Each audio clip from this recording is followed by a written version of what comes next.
বিসমিল্লাহির রহমানির রহিম। আসসালামু আলাইকুম, welcome to my channel Sathi Hasan kitchen. তো দেখুন, বাপের বাড়ি গেলে মায়েরা কত কি মেয়েদের রান্না করে খাওয়াবে।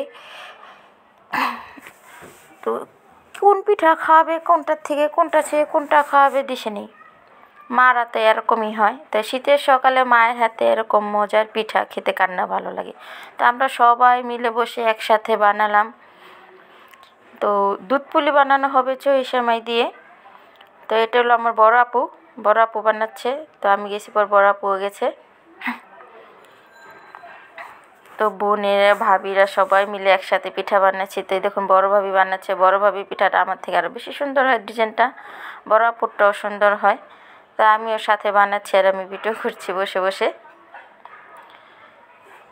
তো সাথে এত সুন্দর করে বানানো হয়, দেখুন প্রসেসিংটা কীভাবে, ডিজাইনটা এভাবে গোল গোল করে বাটি, এটাকে বলা হয় বাটি।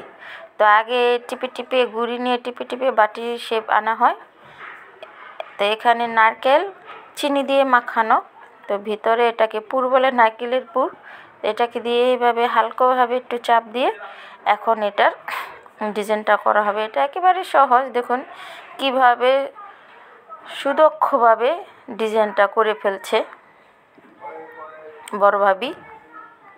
দেখুন কত সুন্দর হয়ে গেল, মাশাআল্লাহ, পুরোপুরি পারফেক্ট হয়েছে ডিজাইনটা।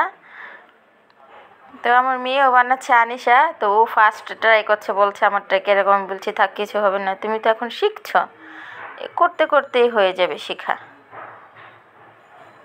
তো কতগুলো বানানো হয়েছে। সাথে কিন্তু আমার ছোট্ট বাপজান আছে, সে কিন্তু আমাদের সাহায্য করেছে সেমাই বানানোর সময়। হ্যাঁ, সেমাইয়ের ছড়া পাকাই দিছে সে।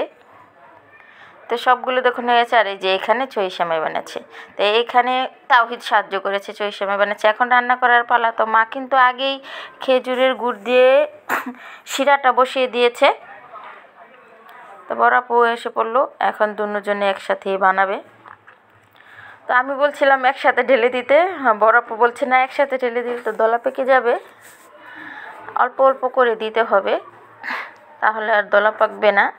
তো শেখার কোনো শেষ নেই। দেখুন, নারকেল দিয়ে কিন্তু পিঠাটা বানানো হয়েছে, আবার কিন্তু নারকেল রাখা হয়েছে আলাদা নারকেল দেওয়ার জন্য।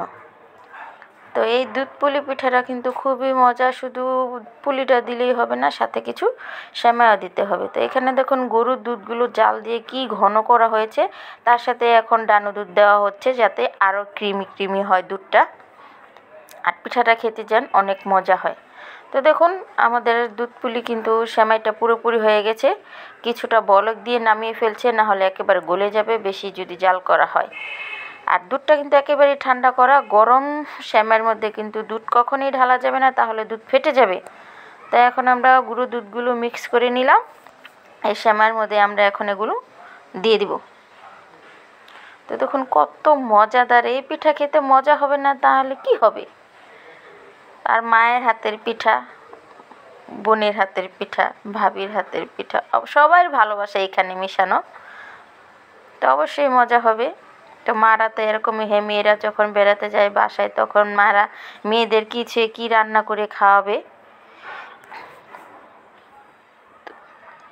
তো দেখুন মাশাআল্লাহ, দেখতেই কি লোভনীয় লাগছে। এখন উপরে নারকেলগুলো ছিটিয়ে দিবে, রেখে দিবে সকালকার জন্য। তো সকালবেলা এগুলো একেবারে ক্ষীরের মতন হয়ে থাকবে। তো আমার এই ভিডিওটা আজকে যদি ভালো লেগে থাকে, অবশ্যই আমার ভিডিওটি দেখা মাত্র একটি লাইক দিতে ভুলবেন না। এতক্ষণ আমার ভিডিওটা দেখার জন্য অসংখ্য ধন্যবাদ। তো আপনারা সকলে সুস্থ থাকুন, ভালো থাকুন। আজকের জন্য এখান থেকে বিদায় নিচ্ছি। আল্লাহ হাফেজ।